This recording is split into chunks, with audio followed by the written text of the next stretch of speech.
Magandang araw mga kagabay, ngayon po ay September 11, 2025, araw po ng Huwebes. Napakaganda po ng ating ebanghelyo, napakasimple lamang po ng ipinapaalala sa atin ng Panginoon. Gawin mo sa iyong kapwa ang nais nilang gawin sa iyo. Pag naging mabuti ka sa ibang tao, magiging mabuti rin sila sa inyo.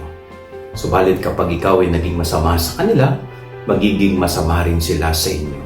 Kaya kung ano ang itinanim, ay siyang aanihin.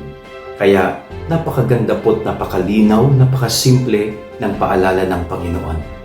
Sa araw-araw ng iyong buhay, sikapin mo na ang itinatanim mo ay mabuti. Para balang araw, aanihin mo rin ang kabutihan. Sikapin mo na gumawa ng mabuti sa iyong kapwa para sa ganon ang ibabalik sa iyo ay kabutihan rin. So ito pong ating pagnilayan. Ito ang ating gabay aral ngayong maghapon. God bless po sa inyong lahat. Pagpalain kayo ng Panginoon.